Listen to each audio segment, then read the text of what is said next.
અને કૃત્રિમ વ્યવહાર આ બંને સાથેનો ઝઘડો હવે ચાલુ થવાનો છે।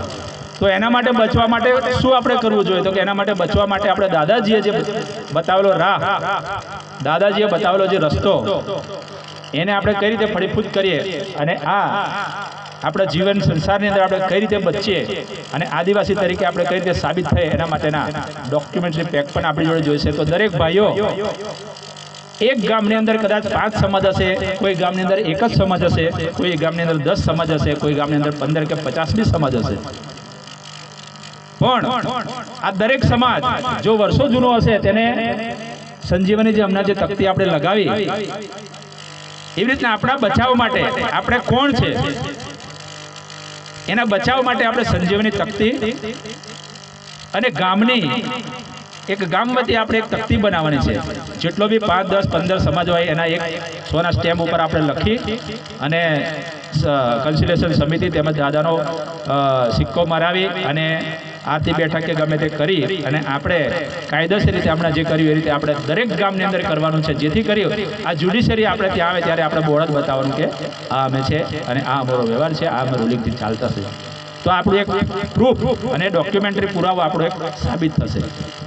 બીજી રીતે આપણા કુટુંબ પરિવારનો પણ આપણે દસ્તાવેજ થવાનો છે, પણ એ ક્યારે? જ્યારે આખું કુટુંબ આપણું વ્યવહારે વિનય વિવેકે વ્યવહાર હશે તો આપણે કદાચ આપણા ઘરમાં બી કદાચ કચાશ પડતી હોય, આપણા સગાવાલાને કદાચ આપણે તારવા હોય તો આપણે અત્યારથી કહી દેવાનું છે કે વિનય ને વિવેકમાં રહો, અને આ રીતે આપણે ડોક્યુમેન્ટરી પેક પર બનાવવાનું છે। સમિતિ પણ આવી ગઈ છે, એટલે આપણે એમને કહીએ કે આગળની વાત કરે। સ્વકર્તા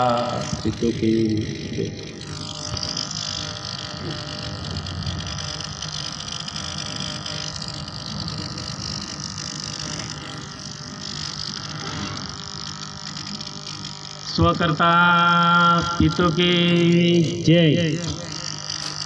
આપણે જે એસી સમાજના જે ભાઈઓ અને બહેનો, આપણે બધા એમ કહીએ કે મારી વારસાઈ કરવાની છે, મારી વારસાઈ કરવાની છે। તો વારસાઈની અંદર જ્યાં સુધી આપણે કેન્દ્ર સરકારના જે જ્યુડિશિયલ પદ્ધતિના જે કાર્યોના જે કાળો છે એ જ્યાં સુધી આપણે જમે નહીં કરીએ અને એ જમે કરી અને એ નાગરિકતા માટે હોને છે, આપણે નાગરિક નથી, માટે આપણે વારસાઈ માટે આપણે બધાએ મારે આ દસ્તાવેજ લેવાનો છે, મારા આ દસ્તાવેજ લેવાનો છે, મારું આ કરવાનું છે, મારું તે કરવાનું છે, આમ આપણે કહીએ છીએ। અને આપણે બધાએ મારી ફોઈને બચાવવાનો છે, મારા ફુવાને બચાવવાનું છે, મારી કાકીને બચાવવાનું છે, મારા કાકાને બચાવવાનું છે, આવી રીતના કરી અને આપણે બધાએ 100 રૂપિયાના સ્ટેમ્પ લખા નોંધ કરાવી અને આપણે લેતા છે। પરંતુ આ જે સમાજ છે નોન જ્યુડિશિયલ શું અને જ્યુડિશિયલ શું છે એ જ્યાં સુધી એનો અભ્યાસ ના કર્યો હોય, એને જાણ્યું ના હોય, તો તેને પરસેપ્ટેબલ ડોક્યુમેન્ટની વારસાઈ તરફમાં આપણે કેવી રીતે વિચારીએ? તો આપણે આપણા સમાજમાં, આપણા વ્યવહારમાં આપણું જે કુટુંબ કબીલો છે કે એ ભારત સરકારના ગવર્મેન્ટના, ભારત સરકારના પરસેપ્ટેબલ ડોક્યુમેન્ટ દસ્તાવેજનો અભ્યાસ કર્યો જ ના હોય અને જાણ્યો જ ના હોય, અને એ જે સમાજને આપણે કઈ રીતે આપણે એને આ એસી સમાજ છે આપણે એમ કહી લઈએ, તો એના માટે હજુ બી આપણો મોકો છે। આપણા કુટુંબ કબીલો, ભાઈ બહેનો, કાકા ફોવા ફોઈ, મામીઓ મામા, આ તમામ માટે ડોક્યુમેન્ટ માટે આપણે વિચારી રહ્યા છીએ। એના માટે ઘણા બધા સમાજ લઈ લીધા છે। તો એ જે વસ્તુ આપણે સમજી અને વિચારીને કે જ્યાં સુધી નોન જ્યુડિશિયલ એસી પરિવાર સમાજ અને એસીની આદિવાસી સાબિત થવા માટે એસીની ઓલાદ નહીં બની શકતી હોય તો એના માટે આ વારસાઈનો દસ્તાવેજ કેવી રીતે બનાવી શકાય? તો એટલા માટે આપણે કહીએ છીએ કે આપણા કાકા કોઈ કુટુંબ કબીલો દરેક ભાઈઓ બહેનો જાણો અને સમજો। સમય આપણને આજે આવ્યો છે અને આ સમયમાં આપણે ચેતી જવાનું છે અને ચેતીને આપણે આ ઘર તરફ વળી જાઓ, બાપના ઘર તરફ વળી જાઓ. જો બાપના ઘર તરફ વળશો, જાણશો કે આપણને આગળ આપણે જે વાત કરી કે જમીન પર આપણને 4 પાઈ કિરાયું ભરવાનું આવવાનું છે. 4 પાઈ કિરાયું યાની 1 ફૂટના 66 રૂપિયા ભરપાઈ આવે છે. તો 4 પાઈ એટલે આ બાજુ 4, આ બાજુ 4, આમ 4 ને આમ 4, ચોથાઈ ભરવાનું છે. અને એના પછી એ જે ચોથાઈ ભરવાનું આવશે તો આપણને એક ઘરનું ના ભરણું ભરાય તો જમીનનું કેવી રીતે ભરાય છે? આ પરિસ્થિતિ આવવાની છે. બીજું કે આપણને આ દેશની અંદર આપણા વડીલોની પારજીલી મિલકત પર ઉત્પત્તિ થઈ ત્યારનું આપણી પાસે કોઈ રેકોર્ડ નથી. જન્મોનો નોંધણી તલાટી પાસે, મામલેદાર પાસે. મરણની નોંધણી તલાટી પાસે, મામલેદાર પાસે. આ તમામ 7/12ના રેકોર્ડ ખાતાવાહી એ એમની પાસે. તો આ ધરતી ઉપર કેટલું ઉત્પત્તિ થઈ અને ઉત્પત્તિ થયેલા પર આ લોકોને આ ખાતામાં કેટલી સબસિડી, કેટલી ગ્રાન્ટ, એની ઉચાપત થઈ એનો કોઈ પત્તો નથી. અને આપણને વડીલો પાર્જિત મિલકતનું આપણને આ ધરતી પર દેવું બેઠાડી દીધું છે. લોકોએ કર્જ, એ કર્જ આદા કરવાનું છે અને એ કર્જ આવશે આપણા પર. એ કર્જ જો જ્યુડિશિયલ હશું તો પછી એ કર્જનો આદા કરવાનું જે આવે છે એમાં આપણે કઈ રીતે પુરવારને સાબિત થશે? તો એના માટે જમીન ઉપર જે કંઈક ટેક્સ બન્યા, જે કંઈક વેરા આવ્યા, જે કંઈક ભરણું આવ્યું તે કોનું? તે સરકારનું છે. અને સરકારનું છે તેવી રીતે આપણે આ પરસેપ્ટેબલ ડોક્યુમેન્ટ, દસ્તાવેજી પુરાવા સાબિત આપણે સહિત જમીન સરકારની છે, ભરણું સરકારનું છે તેમ આપણે પુરવારને સાબિત થઈએ. પરંતુ 64 ટેક્સ આવવાના છે. 64 ટેક્સ. હવે 64 ટેક્સ, એક ટેક્સ આપણાથી નહીં ભરાય તો 64 કેવી રીતે ભરીશું? તો એમાંથી આપણે પુરવારને સાબિત થવાનું છે. ભાઈ સરકાર, જમીન તો સરકારની છે, જે કંઈ ભરણું છે એ સરકારનું છે. અને સરકારના પરિવારને જે 4/1970 ઓર્ડર ટુ થઈ ગયું છે અને જે ભરવાનું છે એવા લેન્ડ રૂલ્સના, ટેગરી રૂલ્સના જે પાના નંબરમાં પર લખ્યું છે કે આદિવાસીને ટેક્સ માફી છે. તો એ રૂલ્સના આધારે આપણે ચાલવાનું છે અને રૂલ્સને લઈને ચાલવાનું છે. રૂલ્સના અંદરમાં આપણે રહેવાનું છે અને રૂલ્સની સાથે ચાલવાનું છે. એટલે માટે આપણે દરેકે પોતાના કુટુંબ, કબીલો, ભાઈઓ, બહેનો અને જે આવતા ભાવિ રથની પેઢી, જે પેઢી છે આપણી પેઢીને જે વારસાઈ પર લાવવાનું છે, ત્યારે આપણે આ વ્યવહારમાં જ્યાં સુધી વ્યવહારમાં નહીં આવે ત્યાં સુધી આપણો કાકો નથી સાસો અને કાકી પણ નથી સાસી. વ્યવહારમાં અવશ્ય જરૂર આવવું પડશે. આ વાતને અમે આજથી 1.5 મહિના પહેલાં અમને પૂછ્યું કે આ દરેકે આવી મુસીબત આવતી છે અને મુસીબતને બચવા માટે બધાએ જ કોશિશ કરી રહ્યા છે કે અમે એસી ભારત સરકાર કુટુંબ પરિવારમાં જોડાઈ જઈએ. પણ વ્યવહારમાં આપણે જાણ્યું ના હોય તો પછી એને જોડવાનો શું મતલબ છે? વ્યવહાર જાણવું પડે. જાણશો અને તમે જો તમારી રીતે એને જોઈન્ટ કરી દેશો, તમે તમારી રીતે જોડી દેશો, પરંતુ એને પૂછપરછ આવશે ત્યારે આ ડોક્યુમેન્ટ કોને બનાવ્યું? તો કે હું નહીં જાણું. કોને બનાવી આપ્યું? તો કહેશે કે ભાઈ વિઠ્ઠલભાઈ બનાવી આપ્યું. તો વિઠ્ઠલભાઈને એનો જિમ્મેદાર બને તો ત્યારે આપણે બનાવનાર બી જશે અને બનવાવાળો પણ જશે. તો વ્યવહારના અમલીમાં વ્યવહારના આધારે ચાલવું રહ્યું અને સમજવું રહ્યું. કારણ કે હવે પરિસ્થિતિ આગળ ખરાબ આવતી છે અને એ પરિસ્થિતિની અંદર આપણે આજે આપણી જે અમારી પાસે મને એક દિવસે કલેક્ટર, હું જે પાણીનો જે ટાંકો બનાવવાનો હતો, કલેક્ટર આવ્યો. કલેક્ટર મને કહે કે સાથી ઠોકીને આવીને કે મારું રેવન્યુ છે, મારું રેવન્યુ છે. તો તમે કઈ ના છો? તમે ક્યાં ના છો તે મને કહો. તારું રેવન્યુ છે તો તમે છે કઈ ના? તો કે બિહારના છે. તો તારું રેવન્યુ તો બિહારમાંથી આવીને અહીંયા શું શા માટે તારું રેવન્યુ થયું? તારું તો ક્યાં રેવન્યુ છે? અહીંયા કંઈથી રેવન્યુ? અને તું સાથી ઠોકે. રેવન્યુ ભારત સરકારનું છે અને સર્વે કાયદા રેવન્યુના બંધારણમાં છે. આ મારું કે તારું નથી, જેથી કરીને તું સાથી ઠોકે એમ. તો કે રેવન્યુ વાળાએ આ જગતમાં આપણને આજે શું આપણી ભાગ રહેવા દીધું? રેવન્યુ વાળો રેવન્યુ અપનાવી લીધું, ફોરેસ્ટ ડિપાર્ટમેન્ટનું અપનાવી લીધું, અને જે કંઈક પંચાયતવાળા છે તો પંચાયતવાળા અપનાવી લીધું, અને ડુંગરો ખેતર કે કોઈક આ મારો ડુંગર છે, આ મારું કોતડું છે, આ મારી નદી છે, આ મારો દરિયો છે, આ મારા દરિયાના માછલા મારા છે. તો આદિવાસી ભાગ શું રહ્યું? બધું બટવારો કરી લીધું. શું રહ્યું? એ ઘર બાંધવા માટે ઝૂંપડી નથી, આપણે ઝૂંપડી બનાવવાની જગ્યા નથી. અને આદિવાસી આજે આટલો બધો માઇક આંગલો છે છતાં બી ઉછળી રહ્યો છે, નાચી રહ્યો છે. તો કોર્ટ કચેરી દસ્તાવેજ પુરાવાને સાબિત કરવાનો છે, માનવાનો છે. તમે ગમે એટલા ધારિયા બતાવો, ગમે એટલો ડ્રેસ પહેરો, ગમે એટલી પાઘડી બાંધો, પણ નાચવા કૂદવાથી સરકાર માનવાની નથી. તો કોર્ટ પુરાવાને માનવાની છે, કોર્ટ પુરાવાને સાબિત થવાની છે. માટે કરીને આપણે પરસેપ્ટેબલ ડોક્યુમેન્ટ દસ્તાવેજ જોવા રહ્યા, સમજવા રહ્યા. નહીં તો આવતી ભાવિ પેઢીમાં આપણને બહુ મુસીબત છે. અને અત્યારે 2001થી ઝડપી જેટલો બધો સમય ઝડપી ચાલી રહ્યો છે, પરંતુ આપણે કોઈ જોતા નથી, આપણને સમજ પડતી નથી.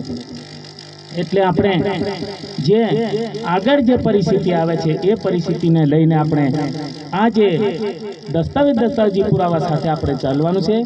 અને જે આપણને ગવર્મેન્ટ ભારત સરકારના પરસેપ્ટેબલ ડોક્યુમેન્ટ જે પુરાવા છે એ પુરાવા લઈ અને એના સાથે આપણે સાંજના બેસવાનું, અને નાની નાની બેઠકો ઘરે પણ રાખવો, અને કુટુંબ કબીલોને બચાવ નહીં કરો, સ્વ બચાવ માટે તૈયારી કરાવો. નહીં તો આ પરિસ્થિતિ અઘરી આવતી છે. કારણ કે હું મારા ઘરની વાત પેલા ઘરને નહીં બતાવું, તે ઘરની વાત અહીંયા નહીં બતાવવામાં આવશે. અને જો તમે બતાવજો તો તમારા પર કાયદેસરની કાર્યવાહી કરવાના છે આ લોકો. તમે અહીંયાથી બચાવવા, આ ભાઈને બચાવવા જશો તો એને કેમ બચાવ્યા, તમે કેમ આવ્યા, તમારા પર આ લોકો ગુનો નોંધવાના છે. તો પોતે જાગવાની તૈયારી જ રાખો, પોતે સમજવાની તૈયારી રાખો. કોઈને બચાવી નહીં શકે. આપણે પોતાને બચવા માટેની આપણી તૈયારી રાખો. કારણ કે આપણને ઘણીવાર ઘણા કર્મચારી આવે છે, આ બધી પૂછપરછ થાય છે. અમને એક દિવસે કીધું કે આ બધું તમે શું કરો છો, આ બધું કેમ કરો છો, અને તમે આ બધી મિનિસ્ટરી પાવર તમે કેમ વાપરો છો? આ બધું આપણને પૂછતા. ત્યારે એને મેં કીધું કે અમારા બાપ દાદા વખતની વડીલોની પાર્જિલિત મિલકત આ દેશ 4 યુગથી લૂંટાઈતી આવી છે અને આજે પણ લૂંટાઈ રહી છે. એની અમારી તપાસ છે, એની અમારી ખોજ છે. જ્યાં સુધી અમારી અનાદિકાળની જે પ્રોપર્ટી ગેજેટ આજે પણ 96-97 સાલની અંદર 1 એકરના 24 લાખ રૂપિયા છપાયા હતા. 96-97 સાલમાં 1 એકરના 24 લાખ. આજે 2024 બેઠું અને 2024ની અંદર આજે 1 એકરના 45 લાખ રૂપિયા છપાય છે. તો 45 લાખ રૂપિયા છપાય છે.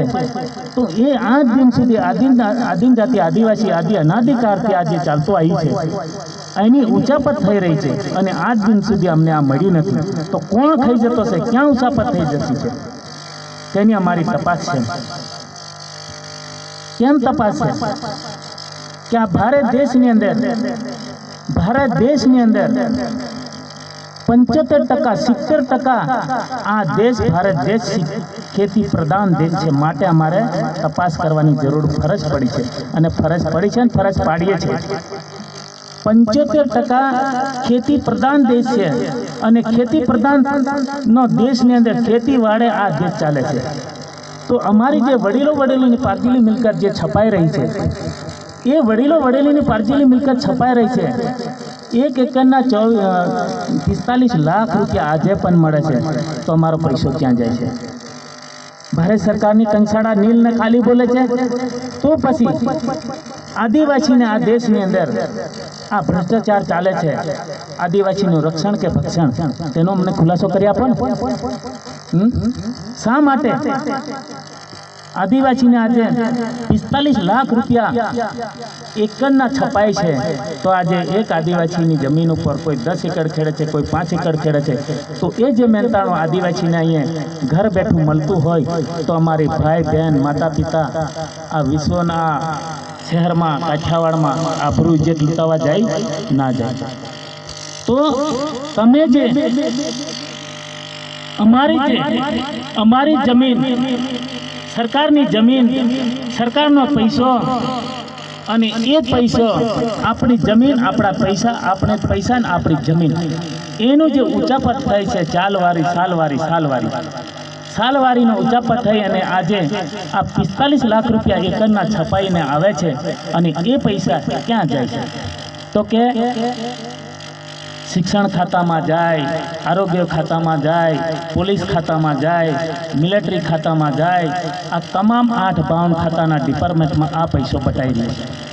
તો પછી 852 ખાતામાં આ તમામ પૈસો બટાઈતો હોય, તો પછી આદિવાસીને આ દેશમાં રક્ષણ કરવું જોઈએ કે ભક્ષણ કરવું જોઈએ? અમારે જ પૈસો, અમારા જ પૈસાની વર્દી તમે પહેરીને આદિવાસીને દંગો મારીને ફોજદારી કાયદાને ગુનામાં કસ્ટડીમાં મૂકો છો. આ કેટલું એ કહેવાય?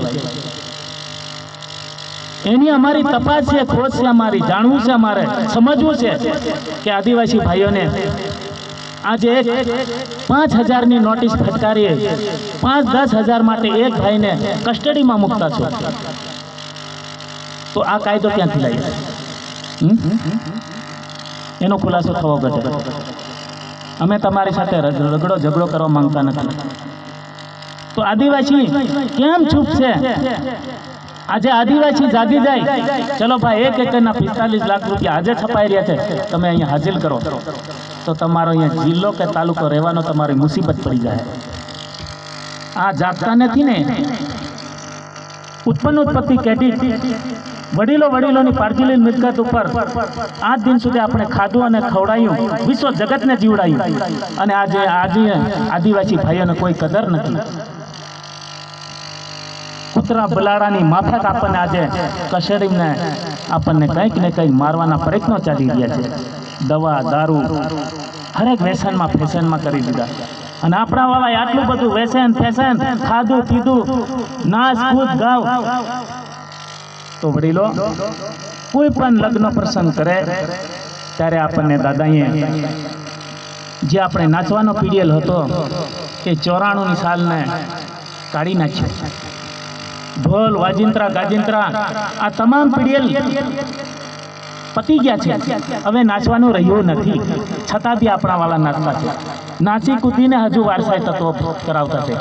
કોઈ મોટો આવે એને પોતાની પાઘડી માથા પર હેડીને તું રાજ કર, મેં તારા નીચે તારો ગુલામ છું, એમ કરીને તેને રાજ આપી દે છે. આપણું હાથનું કડેલું પહેરેલું હોય તો કે પેલા પહેરાઈ દો, પેલાને પહેરાવો અને તું રાજ કર, મેં તારી નીચે છે. આપણી વારસા હજુ હપતા છે. આવા મૂર્ખ આપણે બની ગયા. તો વડીલો એવું ના કરશો. આપણે કોણ છે? આ દેશના મૂળ માલિક તરીકે આપણને ભારત દેશના અનાદિકાળથી આજે આદિવાસી એક કલેક્ટરને મેં પૂછ્યું, ભાઈ કલેક્ટર તું આવી રીતની બધી વાત કરે, અને એ જણાતા કલેક્ટર કહે કે વાહ ભાઈ વાહ, તમારું નસીબ નહીં તકદીર ખુલી છે, બહુ સારી વાત છે. ત્યારથી આપણને આજે 34 વર્ષ થઈ ગયા ત્યારનો આપણે આજ દિન સુધી લાઇટ બિલની વાત નથી ચાલતી. ચાલે છે. ગામ લોકોએ બહુ શિકાયત કરી કે આ લાઇટ બિલ નથી ભરતા, ભારત સરકારવાળા વીજળી નથી ભરતા, જમીન નથી ભરતા, ઘરવેરો નથી ભરતા. આમ ચુગલી કરવા જાય તો એ લોકોને અંદર મૂકી દીધા, ત્યારથી ચુગલી બંધ. લો સાહેબ એમના વાળા થઈ ગયા એમ કરીને એ લોકો લઈ રહ્યા છે. આવું એટલે આપણે જો સાચો જો વ્યવહાર હોય ને તો આપણને તરી જવાય, પણ આપણે હાચા ના હોય તો આપણને તરવા માટે આપણે કોઈ રસ્તો નથી.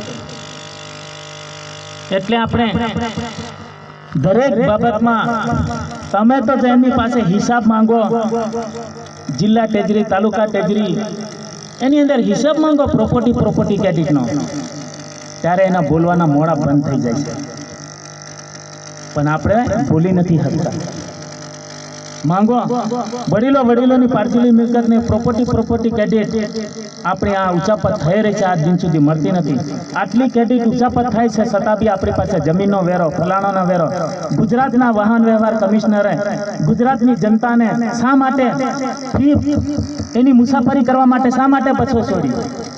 કે આ દેશમાં, આ તાલુકાની અંદર, આ જિલ્લાની અંદર આટલું ઉત્પત્તિ પાક્યું છે, માટે ગુજરાતના આદિવાસી ખેડૂતો ભાઈઓને મુસાફરી કરવા માટે ગુજરાત વાહન વ્યવહાર કમિશનરને ગુજરાત વાહન વ્યવહાર માર્ગ બસની દોર લખવામાં આવેલો હતો. વાહન વ્યવહારની માંગ છે મુસાફરી મફત કરવા માટે. આજે કંઈથી આવ્યો લાવ ટિકિટ, કંઈથી આવ્યો લાવ ટિકિટ, આજે બધું ખાનગીકરણમાં જાય. તો એ બધું આપણે જાણીએ નહીં, એટલા માટે આપણને આ કષ્ટી પડતી છે.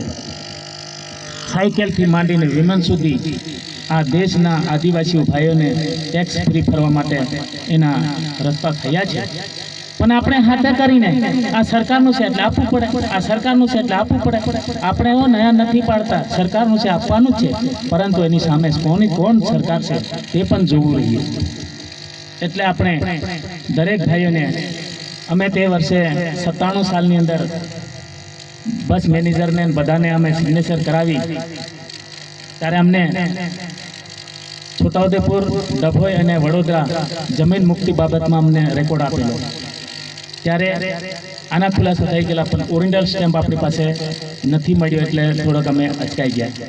એટલે આપણે એમની જોડે તમે માંગી તો જોવો કે આપણા વડીલોની પાર્થિવની મિલકત ઉપર જે ક્રેડિટ આપણી છપાઈ છે એના સામે જરાક અવાજ ઉઠાવો. કાયદેસરની પહોંચ લખી છે કે પોતાનું ખાતું જોવાનો હક ને અધિકાર છે. પાછલા ભાગે પાછલી પહોંચ પર લખેલું છે કે હું મારું ખાતું, મારી ખાતામાં કેટલી ક્રેડિટ ઉપડી છે, કેટલી ઉત્પન્ન થઈ છે, કેટલી ઉપડીને કેટલી ક્યાં ગઈ, એ તપાસ કરવાની ફરજ રહી છે. કાયદેસરનું લખેલું છે પાછલા ભાગે પહોંચ ઉપર જમા મહેસૂલમાં. પણ આપણે જોતા નથી. એને જોઈને આપણે પછી કહીએ કે મારો ભાઈએ કયો હેડો કાપી નાખ્યો, મારો ભાઈએ કયો ના હેડો લઈ લીધો, મારો ભાઈએ કયા જમીનમાં ઘૂસી ગયા. ત્યાંમાં ઝઘડા કરવા રહ્યા, પણ પેલો બાપ કરોડો અબજો થઈ ગયા, તેના બાજુ કોઈ ધ્યાન નથી આપતું. તો આપો ને, કેમ નથી આપતા? જો આવું હશે તો બધા ટેક્સ માંગતા બંધ થઈ જશે. આ ક્રેડિટ પર અવાજ કરશો તો તમારે અહીંયા ટેક્સ લેવો કે ગામની અંદર તાલુકો રાખવો કે જિલ્લો રાખવો કે તમારે આ ફોરેસ્ટ ડિપાર્ટમેન્ટ અહીંયા રહેવું કે નહીં રહેવું, એ આપણે નક્કી કરવાનું. પણ આપણે એની સાથે જવાબ નથી, એની સાથે સવાલ નથી કરતા. ઉત્પત્તિ આપણી છે, સરકારની છે. સરકારના વારસદાર, સરકારના પરિવાર એનો ઉપયોગ કરી શકે છે. પરંતુ આ તો બહારથી આવીને આપણને આ જમીન ફોરેસ્ટ ડિપાર્ટમેન્ટની છે, અહીંયા તારે લાકડું નહીં કાપવાનું, અહીંયા તારે ફલાણું નહીં કરવાનું, આ બધું આપણને ધમકાવે છે. તો વડીલો, આપણે જોયા કરીશું તો આપણે ભાવિ પેઢી શું કરશે? બધું જ ખાનગીકરણ થઈ ગયું. હવાઈ દળ ખાનગી, રેલવે ખાનગી, બસો ખાનગી, તો પછી રહ્યું શું? જમીન ખાનગી. હવે જમીન ઉપર આ લોકો 4,96,000 કે એની રિસર્વે થઈ ગઈ. આપણા વિસ્તારમાં 4,04,25 ગામડાઓની સર્વે થઈ ગઈ. અને કેટલી જમીન સરકારી, કેટલી જમીન ગૌસર, કેટલી જમીન પંચાયતની, કેટલી જમીન ખાતાની. તો એમાં પગદંડીવાળાનો સર્વે અલગ થયો, ગાડીના સર્વે વાળો અલગ થયો, અને જે ડ્રોનથી સર્વે કર્યો એ અલગ થયો. જમીન તો બધી સર્વાઈ થઈ ગઈ છે. તો પછી આપણે બધા છાતી ઠોકી રહ્યા છે. અને આ બધી વ્યવસ્થા થાય છે આ લોકોની. ગુજરાતની અંદર 35,000 કંપનીઓ આવે છે. 35,000 કંપની ઝેરીલી. અને એ 35,000 કંપની ક્યાં જમીન સરકારી મોટી છે, વિશાળ જમીન છે, ત્યાં નર્મદાનું પાણી પહોંચે અને ત્યાં વ્યવસ્થા થવાની છે. નર્મદાનું પાણી પહોંચે અને ત્યાં કંપની સ્થાપિત કરવાના છે. અને મહારાષ્ટ્રમાંથી 365 ડેમ બંધાઈથી આવે છે. ધ્વજ પર ધ્વજ, ધ્વજ પર ધ્વજ, 365 ડેમ. એનું પાણી ધ્વજ પર ધ્વજ, ધ્વજ પર ધ્વજ કેવડિયાની અંદર મોટી લાઈન ઉત્પન્ન થવાની છે. અને મોટી લાઈન ઉત્પન્ન થશે અને આ રોડ પરના 3 કિલોમીટરના ગામડા હટાવી અને વિશ્વ બજાર બનાવવાના છે અને વિશ્વ બજારની અંદર આ કરંટ વાપરવાના છે. તો પરિસ્થિતિ આવી આવવાની છે. તો પછી આપણા લોકોની શું દશા છે? એને એમને એમ કહેવું છે કે આદિવાસી આ દેશમાં હળ ચલાવતો દેખો ના પડવો જોઈએ, નજરે ના પડવો જોઈએ. ટ્રેક્ટરથી ખેતી કરવા શીખવાડી દો, મશીનથી ખેતી કરવા શીખવાડી દો. તમે ટ્રેક્ટરથી ખેતી કરવા એવું લખાયું ને તો તમારા જમીન પર ટેક્સ લાગુ પડશે. તમે હાલ ચલાવશો ને તો તમારા પર ટેક્સ નહીં આવે. પણ તમે એમ કહેજો કે હું ખાતેદાર છું એમ કરીને ટ્રેક્ટર બતાવીએ ને તો તમે ટેક્સ લાગુ પડશે. કે મારા ઘરમાં ટ્રેક્ટર છે, મારા ઘરમાં બંગલો છે, મારા ઘરમાં ગાડી છે, તમને સારું લાગે છે. પણ આ ગાડા ઘોડા છે ને કોતળમાં જઈને છોડ્યા પડે અને આ ગાડા ઘોડા રોડના રસ્તા છોડવા પડે. ટેક્સ આવશે, ટેક્સ ભાઈ ટેક્સ. જેટલી મોંઘી ગાડી હશે ને એટલો ટેક્સ આવવાનો. તો પરિસ્થિતિ એવી આવતી છે. રાષ્ટ્રપતિ અમને કીધેલું કે સડક પર આ બધા વાહનો કાટ ખાશે, કાટ. ઓઇલ, પેટ્રોલ, ડીઝલ બંધ થઈ જાય, ઇલેક્ટ્રિક બંધ થવાની છે. બને ત્યાં સુધી તમે બધા સોલાર અપનાવી લો, નહીં તો પરિસ્થિતિ અઘરી આવે છે. લાઇટ બંધ થવાની છે, ઇલેક્ટ્રિક બંધ થવાનું છે, ધરતી પર આ તાપ વધી પડવાનો છે, પાણીનો ઘટાડો થવાનો છે. અનાથ હશે તો અનાથ હિંગરી રાખજો, કપડાં હિંગરી રાખજો, ફાટેલા તૂટેલા ગાડું બાંધી મૂકજો. અને ખેતરના છેડે હરેગવા ઉગેલો હોય તો એને કાપતા નહીં, આંબલી લાગેલી તો કાપતા નહીં, નહીં તો એ ભાજીપાલો કાપીને ખાવાનો વારો આવવાની તૈયારી છે. નહીં તો લખી રાખજો. એટલે સમય હવે નજીક આવી ગયો છે, હવે સમય દૂર નથી. જેથી કરીને આપણે સારું સારું ખાતા હશે ને તો થોડું બાફેલું પણ ખાવા શીખજો. સ્થિતિ ખરાબ આવે છે. અને આ 24 થી 25 ભયંકર મહામારી આવવાની છે. જો મહામારીમાંથી બચી ગયા તો 30 સુધી આપણે સાચવવાનું છે, 30 સુધી. અને 30 સુધી સાચ્યા પછી જો આ મહામારી ગઈ અને પછી આપણી જીત છે. એટલે આપણે બને ત્યાં સુધી અનેક પ્રકારમાં જોઈને ચાલવાનું છે, જોઈને ખાવાનું છે, પાણીને વિવેક કરવાનું છે, કણીને વિવેક કરવાનું છે, અગ્નિને વિવેક કરવાનું છે, ધરતીને વિવેક કરવાનું છે. ડગલે ને પગલે વિવેક કરશો તો આ ધરતી પર બચી જશો, તરી જશો. નહીં તો પછી આગળ મુસીબત આવતી છે.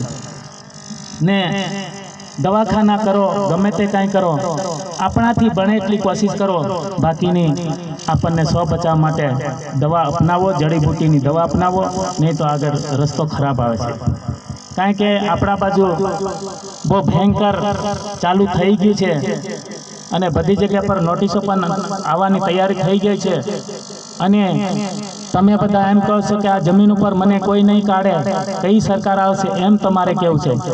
તમને કોઈ કાને પકડી નહીં કાઢે, પરંતુ કલેક્ટર પરથી નોટિસો આવશે. નોટિસો આવશે એટલે તમે નોટિસો લઈને દોડતા થઈ જાઓ. તમે આ જમીન ઉપર પૈસા ભરો, તમારા બાપ દાદા વખતનો કર છે, અને એ ભરો, નહીં ભરો તો તમે પછી જમીન ખાલી કરો. તો અત્યારે હાલના તબક્કે નવી શરત જૂની શરત જમીન ખાલસા ધારો લાગુ પડ્યો છે અને જમીન સરકારની થઈ પડી છે. માટે સરકારના પરિવાર થવું પડશે, સરકારના બંધારણના રાહરૂપે ચાલવું પડશે, નહીં તો પછી અઘરી સમય આવતો છે. એટલા માટે આપણે દરેક સમાજને કહીએ કે ચેતી જાઓ વડીલો, ચેતી જાઓ, ચેતી જાઓ. જમીન ખાલસા ધારો લાગુ પડ્યો છે. 4/69 ઓર્ડર તો થઈ ગયો છે, જમીન સુપ્રત નથી કરી. આપણને કીધું, લોકો અહીંયા ફસલાયા છે, લોકોએ ફસલાયા કે ભાઈ તને આ ખરાબો આપવાનો છે, 80 વર્ષ પહેલાની પાવતી લાવ અને તને ખરાબો માફી આપો એમ કીધું. પણ 80 વર્ષ પહેલાની પાવતીની ક્યાં વાત કરે, પણ 4/69 તો ઓર્ડર તો જમીન થઈ ગઈ છે કે આદિવાસીને સુપ્રત કરી દો, પણ આજે લગે કોઈ કરી નથી. તો આ લોકો આપણને છેતરી માર્યા છે અને હજુ પણ છેતરાતા છે. આજે આપણે આપણી જમીન ખેડીએ છીએ અને પેલો પાણી લેવા આવે, તલાટી આવે. તલાટીને એક વખત મેં પૂછ્યું, ભાઈ તારી પાસે ઓથોરિટી છે, પાવર છે, તો 40નું ગુંઠું કેમ બનાવ્યું? 40 ગુંઠાનું એકર કેમ બનાવ્યું? તારી પાસે ઓથોરિટી છે, પાવર છે, તો તું કઈ 60 નો ગુંઠો તો ભણાવ, 40 ગુંઠાનું એકડ કેમ ભણાય? તો આ ખરી નકલ આપણા પરથી ઉતારી લીધી. 20 ગુંઠા આપણા પુરુષના, 20 ગુંઠા બાઈના, 40 ગુંઠા 1 એકડ. તો 40 ગુંઠા એકડ કેમ ભણાય? ખરી નકલ તો આપણામાંથી ઉતારી લીધી એ લોકો. તો ઉત્પત્તિ ક્યાંથી થઈ? તો કે 7 બાર. તો 7 બાર એટલે બાયના જે 7 ચિત્રો અને જે આવાનો જે ઘાટ છે એ 7 બાર, એને જે 7નો જે ભાગ છે એ 12 માંથી આવે એટલે 7 બાર.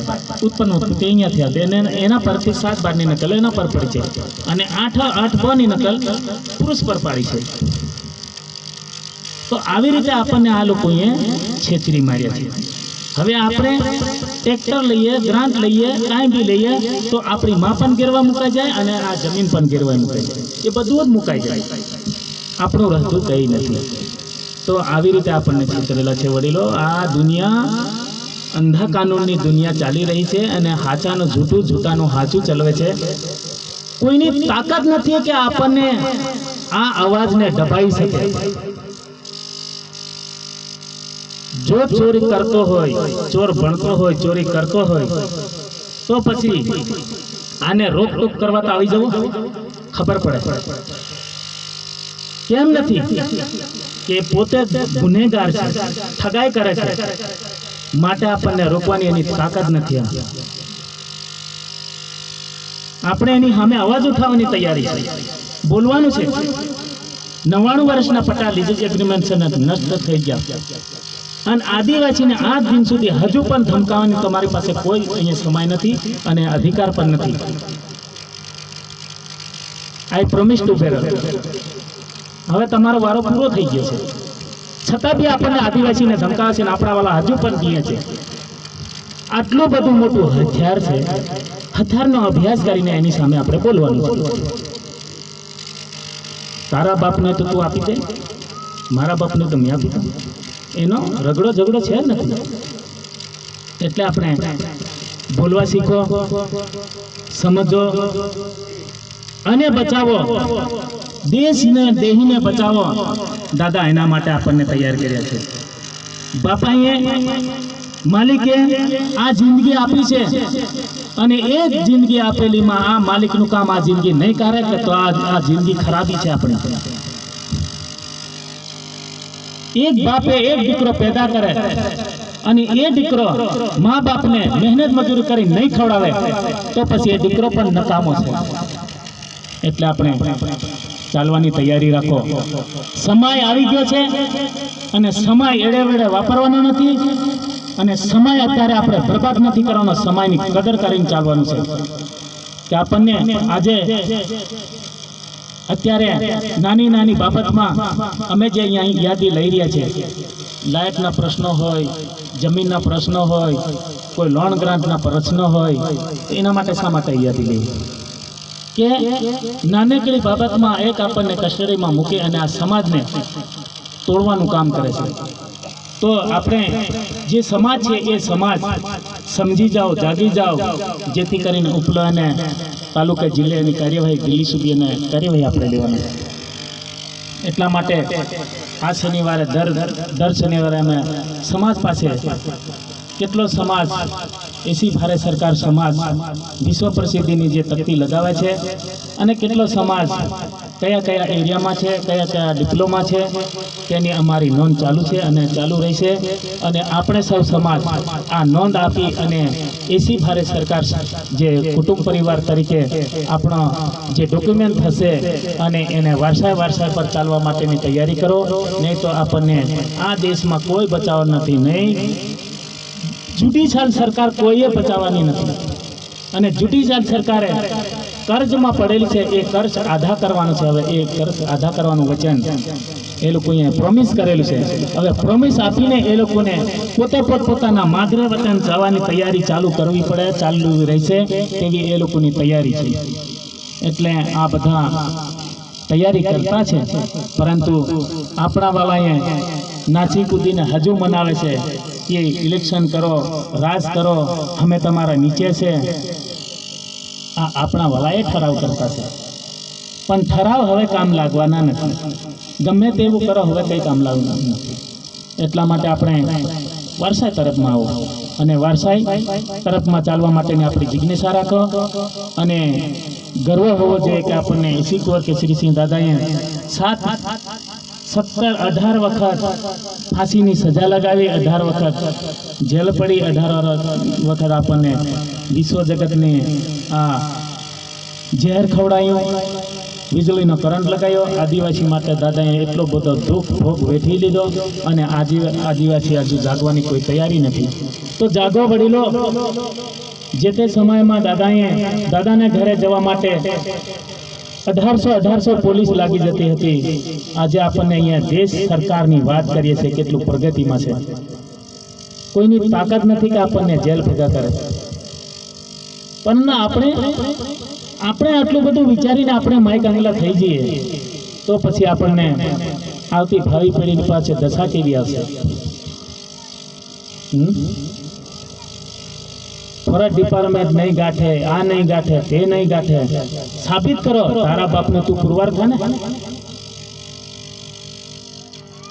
એટલે આપણે ઉત્પત્તિ પર નજર રાખો. પોતાનું ખાતું જોવાનો હક ને અધિકાર એના પર જો અભ્યાસ કરીને જરાક ભૂલી જવો તો તાલુકા ટેજરી જિલ્લી ટેજરી તમને જવાબ આપે કે નહીં આપે તે તમે સમજો. એને મોડું ના ખુલે. મેં તો એમ જ કીધેલું કે ભારતના 80 વર્ષ પહેલા ભારતના ડોલર હતા, સોનાના પૈસા હતા. આ કાગળિયાના પૈસા ક્યાંથી લાવ્યા? અમને ભારતના ડોલર જોઈએ છે, એની અમારી તપાસ છે. કોણ વેચી ખાધા છે એની અમારી ખોજ છે. અને આ જો ભારતના ડોલર હતા એ ડોલર અમને જોઈએ છે, આ કાગળના રૂપિયા અમને નથી જોઈતા. તો પેલો બેંક વાળા ભાઈઓ એમ બોલે કે તું ભાઈ આવું કરશી તો આ દેશ કેવી રીતે ચાલશે? તો લૂંટી કોને ખરીદે? અને અમારે માય કાંગલા જીવાનું? આ ક્યાંથી લાવ્યા તમે? તારે આ પત્ર અમે લખીને પણ ઉપર આપેલો, ત્યારે એ લોકો તો આવું બધું ના કરશે. મને કે તને કેટલી ગાડી જોઈએ, તને કેટલા રૂપિયા જોઈએ? તું થેલો ભરીને રૂપિયા ભરીને ફરે એમ કે. મેં કીધું એમાંનો નથી, આ પથ્થર બીજો છે. થેલો ભરીને રૂપિયા આપવા માટે મને તૈયાર થઈ ગયા. આવું આ લોકો આપણા પર લાયા પણ આપણે નહીં ફરી શકીએ. વ્યવહાર એટલે વ્યવહાર. એટલે વડીલો આપણે સમજો, પરિસ્થિતિ હાલના તબક્કે આપણે કહેતા જઈશું, સાંભળતા જઈશું, જાણતા જઈશું, એમાં સમયને ફરતે વાર નહીં લાગે. અને આપણે આજે નિકાલે દાદાએ ત્યારે આપણને કહેતા હતા કે ગુજરાતની અંદર સ્ટેમ્પ બંધ થવાના છે, સ્ટેમ્પ બંધ થવાના છે. તો આપણે હા કરતા બંધ થઈ ગયો, કોઈના હાથમાં નહીં આવ્યું. આજે રેવન્યુ બંધ થવાનું છે. રેવન્યુ ટિકિટ ચાટી ચોટાડીને પગાર ભાડું ખાતા છે ને, આ 3 આંગળથી જીવન ચલાવતા છે. 3 આંગળોથી જીવન ચલાવતા છે. તો રેવન્યુ ટિકિટ બંધ થશે અને ચાટી ચોટાડીને પગાર ભાડું ખાતા છે, એ રેવન્યુ બંધ થઈ જશે એટલે સરકાર પગારે જતી રહે અને આ મઠ મંદિર નગારે જતા રહે, ખબર બી નહીં પડે. અને આપણા વાળાએ પૂજા પાત્રામાં લાગી ગયા, માનવ કલાકૃતિમાં લાગી ગયા. તો માનવ કલાકૃતિની અંદર આપણને સવાલ જવાબ આવતા છે. ત્યારે દાદા અમને કીધું કે આ દીકરો કોનો, આ દીકરી કોની? તો મારું કહેતાની અંદર આપણને જવાબ આપવો. અને મારું કહેતાની અંદર જવાબ આપતા પછી આપણને કહેવું પડે કે આ દીકરો કોને આપ્યો? કે ભગવાને આપ્યો. તો ભગવાને આપ્યો તો ભગવાને આપતો તો આ ધણી શા માટે કરવો પડ્યો? ભગવાન જો આપી દેતો તો કુંવારી છોકરીનું છોકરું થઈ જવું જોઈએ. તો નર નારીને જોડું કેમ કરવું પડ્યું? નર નારીને જોડું કેમ કરવું પડ્યું? ભગવાન આપતો હતો. અને એનો સવાલ 35 મુદ્દાની અંદર પૂછાવાનો છે કે ભગવાન આપ્યો તો ધણી કેટલા વાગે આવેલો, કયા ખાટલા પર આવેલો, અને ભગવાન કેટલા વાગે આવેલો, કયા ખાટલા પર આવેલો? આના સવાલ થવાના છે. ત્યારે આ 35 મુદ્દામાં આ અક્ષર આવવાના છે. ત્યારે આપણને ખબર પડે કે હું કોનો વંશ વેલો અને કોના ઘરનું બીજ બિયારું તે આપણને ખબર પડે. એટલા માટે બહેનોને ભાઈઓને કીધું કે ચેતી જજો ભાઈઓ, ચેતી જજો બહેનો. કોઈ વિદેશી બિયારું લાવવાનું નહીં અને વિદેશમાં બિયારું આપવાનું નહીં અને વિદેશી બિયારું ભારતમાં પ્રગટ કરવાનું નહીં. એના માટે શુદ્ધિકરણ, ભાઈ અને પુરુષની શુદ્ધિકરણ, પોતે પોતાનું પેડું નામું ન લૂંટાવે, પુરુષ પણ ના લૂંટાવે, ભાઈ પણ ના લૂંટાવે. પાકિસ્તાનનું બિયારું ગુજરાતમાં ના લઈ શકે તેના માટે આ શુદ્ધિકરણની આ આરતી બેઠકો થાય છે. વારસાઈની ચલો ભાઈ, આ નહીં સમજણ પડતી હોય તો એક દાખલો કહીએ. પાકિસ્તાનનો ભાઈ આપણા ત્યાં નોકરી કરવા આવ્યો અને આ ગુજરાતનો પણ અહીંયા નોકરી કરે છે. તો પાકિસ્તાનનો ભાઈ આર્મીમાં અહીંયા નોકરી કરે છે અને ગુજરાતનો ભાઈ શિક્ષણમાં અહીંયા નોકરી કરે છે. તો આ દાખલો શું બન્યો કે પાકિસ્તાન વાળાની, આર્મી વાળાની આજે રજા છે અને શિક્ષકને જવાનું સ્કૂલમાં છે. તો પાકિસ્તાન વાળો છે તે શિક્ષણ વાળી ઘર વાળી પર ક્યાં ગયો દાખલો કરવા, અનુસૂચિત જનજાતિ દાખલો લખવા. ચલો ભાઈ, એ લખાઈ ગયું એટલે એનું જે બીજ નિર્માણ થઈ ગયું તો એ પાકિસ્તાનનું બિયારું અહીંયા પેદા થઈ ગયું. હવે આ વસ્તુને અહીંના શિક્ષકને ખબર નહીં પડી. પેલી ઘરવાળી કે તારું જ છે એટલે ફાઇનલ. હવે એક દિવસે એવું થયું કે પાકિસ્તાન વાળા આર્મીમાં નોકરી પર ગયો અને શિક્ષકની રજા પડી. શિક્ષક ગયો પાકિસ્તાન વાળી ઘરવાળી પાસે, ત્યાં દાખલો લખાઈ ગયો અનુસૂચિત જનજાતિ બક્ષી પંચમાં 50 વર્ષમાં ત્યાં નોંધાઈ ગયું બિયારું. તો એનું જે બિયારું અહીંયા પ્રગટ થઈ ગયું. તો આ જે બિયારું હદલ બદલ થઈ ગયું, ગુજરાતનું પાકિસ્તાનમાં ગયું, પાકિસ્તાનનું ગુજરાતમાં આવ્યું. તો એની જે એનઆરસી લાગુ થવાની છે એ રોયલ કોર્ટમાં બધા મરતા જતા રહે. તેના માટે તુફાન આવે છે, તેના માટે સરકાર નહીં, તુફાન આવે છે. જ્યુડિશિયલ સરકાર નહીં, કુદરતી સરકાર આવે છે. હવા, પાણી, તેજ, વાયુ, પ્રકાશ, આપણે કેટલું સાચું કર્યું છે, કેટલું જૂઠું કર્યું છે, ક્યાં બીજ નિર્માણ કર્યું છે, ક્યાં તમે વારસાઈ કરી દીધી છે. તે વારસાઈનું પણ ફૂટડું નીકળવાની આ તાડ ઉપર પાણી આવવાનું છે. સાચું બિયારું ટકી જશે, ખોટું બિયારું જતું દેખાય છે. તો આપણને દાદાએ પ્રણયોગ્ય મિલનમાં સ્વ કરતા પિતો કે જય, સ્વ કરતા પિતો કે જય. હે પાણી દેવ, હે જળ દેવ, હે અગ્નિ દેવ, હે ધરતી માતા, હે આકાશ પિતા, હે સૂર્ય ચંદ્ર તારા પવન, તું જીવન દાતા છે, તારા વિના કોઈ નહીં, મને બચાવી લે. તો આપણે આ વિવેક કરવાનો છે. તું સન્મુખી છે પણ આપણે એને સમજી નથી શકતા. આજે આપણે આરતી બોલીએ, આરતી બોલે ત્યાં આપણે કોઈ એ જાણતા નથી. એનો મિનિંગ શું, એનો મતલબ શું એ પણ જાણવું જરૂરી, પણ જાણતા નથી ને. ગીત ગાવાવાળી લગ્નમાં ગાઈ દે, એને આગળ શું કહેવાનું છે તો ખબર નહીં પડે. તો અહીંયાથી આપણને આરતી બોલાય, પિતા કરતા તું છે, આદ્ય માધ્ય અંતે સન્મુખી. આપણો અવતાર થઈ ગયો, આદ્ય માધ્ય અંતે સન્મુખી. સન્મુખી આપણે બાપના ઘરે હતા તો આપણે આવ્યા, બાપને ઘરે નહીં હતા, આ ભૂમિકા પર નહીં હતા તો આપણને અવતાર નહીં મળે. તો આપણને એટલું જ્ઞાન આપ્યું છે. 9 ગ્રહ લાગુ પડ્યા આદિવાસીઓને, આદિવાસી બહુ જાણકાર હતા.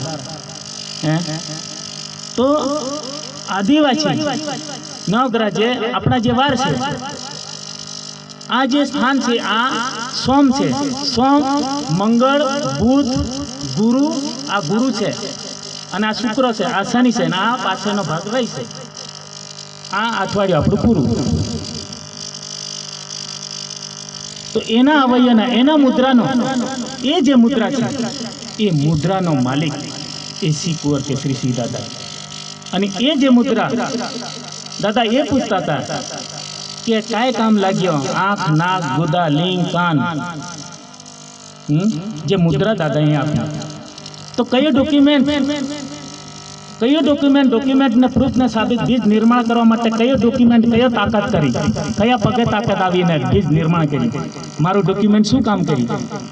તો આ દાદાના મુદ્રા છે, મુદ્રા. એ મુદ્રાનો માલિક એ સીધો છે દાદા.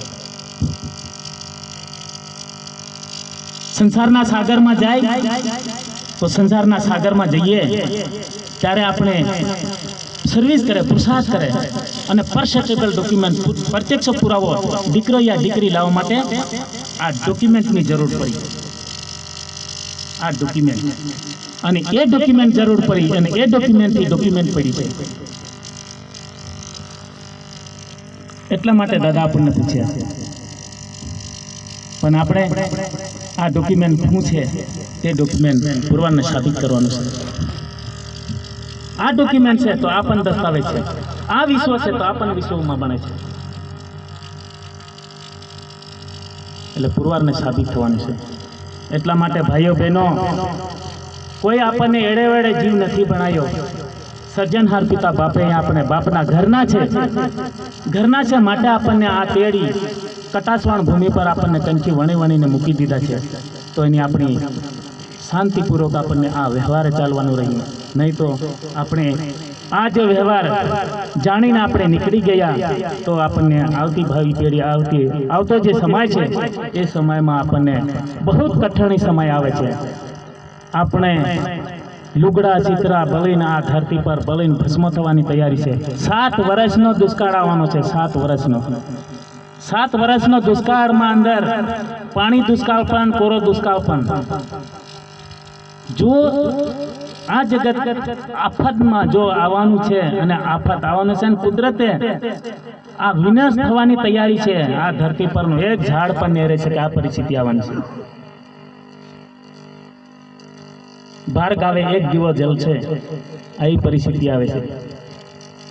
તો એ પરિસ્થિતિ જગત જો માની જાય તો આ પરિસ્થિતિ નહીં આવે, નહીં માને તો આફતની તૈયારી છે. તો એ 12 વેજના 13 ગાજણ્યા એક પલમાં દુનિયા મરી જતી દેખાય છે, ખબર બી નહીં પડે.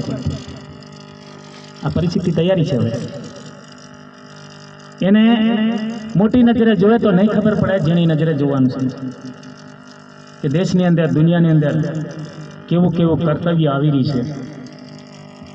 અને આપણે સાથે વિચારો ખરાબ કરી રહ્યા છે, વિચારો ખરાબથી ચાલી રહ્યા છે. તો મન ચોખ્ખું કરો, મન મેલું ના રાખશે. કુદરતની સાથે સાચું બોલવા શીખો, સાચું અપનાવો, સાચું નિભાવો. મનને ચોખ્ખું કરો. મન તમારા વિચારો ખરાબ કરશે. ફલાણા નામ કરું, ફલાણી નામ કરું, ફલાણા નામ કરું.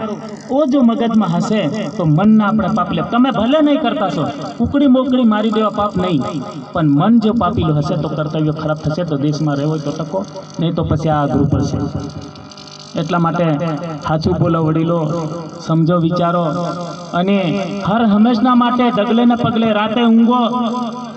રાત્રે ઊંઘો તો પથારીને વિવેક કરો, ઉઠો તો પથારીને વિવેક કરો, પેશાબ કરો તો વિવેક કરો, થૂકો તો વિવેક કરો. ડગલે ને પગલે વિવેકની જરૂર છે.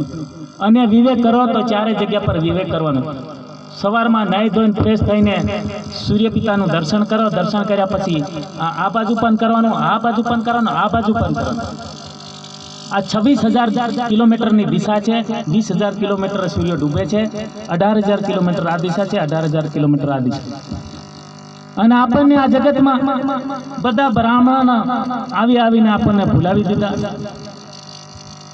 જ્યારે આપણને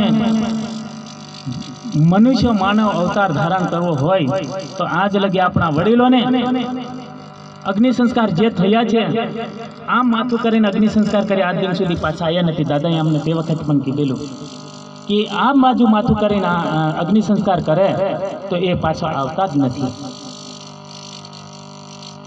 જો આ બાજુ માથું કરીને અગ્નિ સંસ્કાર કર્યો હોય અને આવતીકાલે સૂર્ય ઉગવાનો છે તો એને અવતારમાં જીવ મુકાઈ જતો છે. પણ આજ લગી કોઈ આદિવાસીને આ ભૂલેવાનું કામ કર્યું. અને આપણવાળા બધા અહમમાં જીવે. અહમમાં મારો દીકરો ખૂબ ગણીને હોશિયાર થઈ ગયો અને આજે હું મારા દીકરાને આપણે આદિવાસી રૂઢિ રીતિ રિવાજની પરંપરામાં અમે લગ્ન વ્યવહાર કરવા માંગતા નથી. આપણા જે પહેલા પટેલ કોટવાળા એ બધું પૂજા કરતા હતા એને આજે તો નથી લાગતા. એની અહમ આવી જાય કે ભણી ગણીને હોશિયાર થઈ ગયો, હું આજે બ્રાહ્મણ લાવવું, બ્રાહ્મણને સાથે વિધિ કરાવવું, આ બધી વિધિ કરાવવા માટે આપણે બધા બોલાવીએ છીએ. બ્રાહ્મણ શું કરે છે તો ખબર નથી પડતી. આપણા વડીલોને નહીં ખબર પડતી કે બ્રાહ્મણ શું બોલે છે. કોઈને ખબર નથી પડતી. અને આપણે છતાં અહમમાં રહીએ. મને સમાજની પણ વિધિ કરી, મને મારું લગ્ન થયું ત્યારની વાત કરી, સમાજની પણ વિધિ કરી અને આપણા ગામના વડીલોની પણ વિધિ કરી અને બ્રાહ્મણ પણ લાવ્યા. બ્રાહ્મણ શું બોલે? મને દારૂ તરપીને વિધિ કરી, લગ્ન કરી તારે. તો મારા પગના અંગૂઠા પર દારૂનો તરફ નાખી, એટલી વારમાં આખી જે બાઈ હતી ને, બે બાઈ લાગી ગઈ. એટલે પેલા ભડકી ગયા. પછી એ કર્યું. પછી પેલો ગામનો કોતવાલ કે તારા એમ કે લગ્ન કરી એટલે તારા એમ કે છોરા નહીં થાય એમ કે. તો 17 વર્ષ સુધી મને ભટકાયો. અને બ્રાહ્મણે વિધિ કરી. પેલો બ્રાહ્મણ એમ બોલે, ઓમ કન્યાદામ પધરાતી સ્વાહા, આમ બોલે, હે કન્યા, હે વર, આપવો હોય તો આપ, નહીં તો જા મારે ઝાટકાથી સ્વાહા, આમ શબ્દો થાય. આ શબ્દો થાય. અને એનો મતલબ એમ થાય કે હે કન્યા, આ વરરાજો મર્યા પછી તું મારી ઘરવાળો, આ શબ્દો થાય. આવા સવાલો આ લોકોના. એટલે આવી રીતે આપણને આ જગત છેતરી ગઈ. એના ઇતિહાસની અંદર, એના શબ્દોમાં તમે સમજો, આજ લગી આપણું કોઈ નથી થયું અને થાય પણ નહીં. ફક્ત અને ફક્ત એસી કુંવર કેસરીસિંહ દાદાએ આ વિશ્વ જગતમાં આપણા માટે એક જ બેલી આવ્યો છે.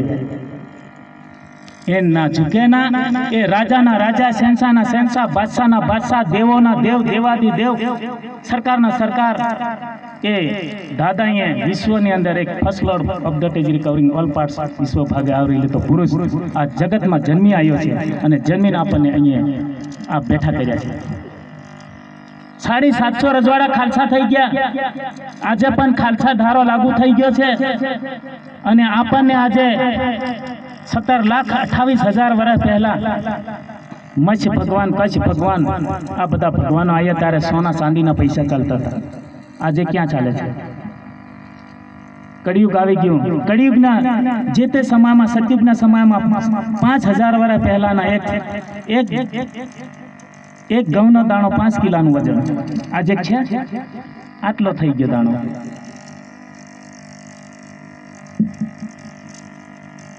પાંચ કિલોનો દાણો આજે આટલો દાણો થઈ ગયો. હવે આપણે શું રહ્યું? એના પછી દોફાર આવ્યું, ત્રેતાયુગ આવ્યું, કળિયુગ આવી ગયું. આ બધા આવી ગયા.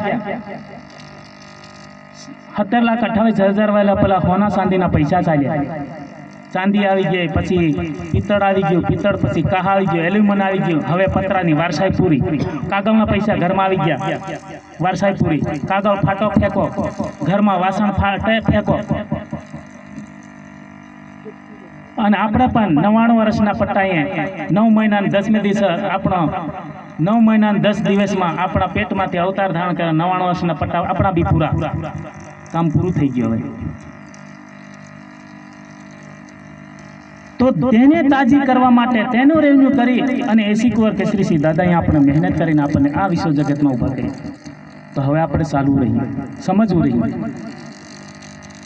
જો એમાં ચાલીશું, આ વ્યવહારે ચાલીશું, તો આપણે તરી જશું, અવશ્ય તરી જશું. એમાં લેખ માત્રનો ફેરફાર નહીં. પરંતુ આપણે હાસી કણી ખાઈએ ને સાસુ જીવન આપણે નિભાવવાનું છે. તન, મન, વિચાર, વાણી, જે કણીની સાથે આપણને હવાની સાથે, પાણીની સાથે અર્પણ રાખીને આપણે ચાલવાનું છે. એ જ આપણો સ્વ કરતા પિતું કે જે કીધું એટલે કોઈ ખતરિયાની જરૂર નહીં પડે. મરેલો પણ આવી જાય, જીવતો પણ આવી જાય. એને ફક્ત પાન પર મૂકવાની કઈ જરૂર નથી. ભેદી ભેદી કો વહી દર્શાએગી. જીવતો મરતો બધા જ આવી જાય. જીવતા હો આવી જાય, મરેલા હો આવી જાય. એને સ્વ કરતા પિતું કીધે. સર્વેને સ્વ કરતા પિતું કીધે. એટલે આપણે સમજવું રહ્યું. અને અહીંયા આપણે સમાજ દૂર દૂરથી આવેલા છે અને આજે આપણો જે અહીં 18મી તારીખનો જે આરતી બેઠકનો સમય અહીં પૂર્ણ કરીએ અને આવતા 19 તારીખે આપણે ગળીબેલીની આરતી બેઠક છે, ત્યાં આપણે પાછા મળીશું. જે કોઈ આવનારા ભાઈઓ અહીં ગળીબેલીના જે સમાજ આવ્યો હોય એ આરતી બેઠકનું જે આમંત્રણ હોય એ દૂરના સમાજને એને આપી દે અને આપણને આજે અહીં જે ચેનપુર ગામે જે આરતી